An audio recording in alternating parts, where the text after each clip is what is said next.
Hello. Yep. I'm going to talk about the readiness of both my school and my district.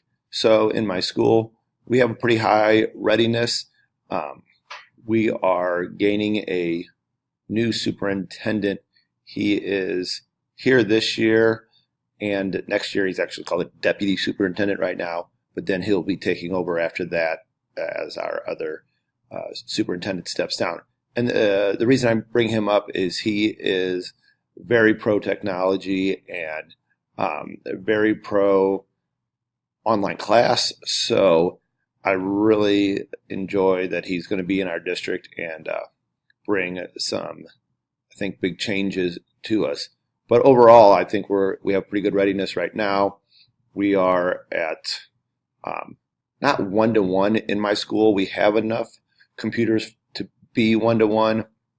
The thing is they're only in our uh, core subject rooms, so they're missing out of like PE, they're missing out of art, music, those types of rooms. But in my classroom, I carry a full cart here, so we are all good with that. What changes do you see that may need to be made in your building or district? At the high school, they are one to one. I think they're going to eventually bring that one to one down through the district. And the other big change I see is again that superintendent taking over and really driving us with technology. What support do you currently see in place, or what support do you need will need to be implemented in your building or district? The big thing I think that needs to be implemented in our district is PD for some of our technology. We all have smart boards in our rooms, and they were here before I got here. And while I did use them at my previous school, they're a little bit different here, and I just don't really feel comfortable using them here. And I've never been given any opportunity for training on those, and I really wish that they would spend a little bit more time because it's, all it is for me now is basically a place for me to cast from my computer. So that would be the definite improvement. Given the current conditions of your building or district, what do you see in the next 10 years regarding technology? The big thing I think I see with the new superintendent is we're a very small district and we're in a poor community. We have over 50% free and reduced.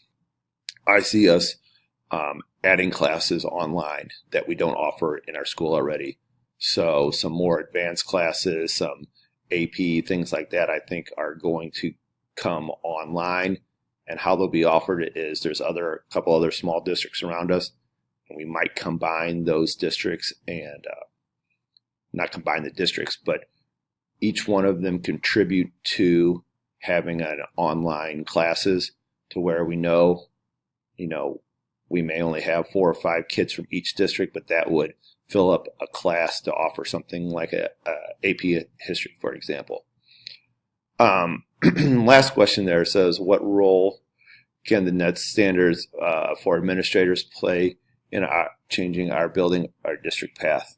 I think, again, this new superintendent, he's super on board on this.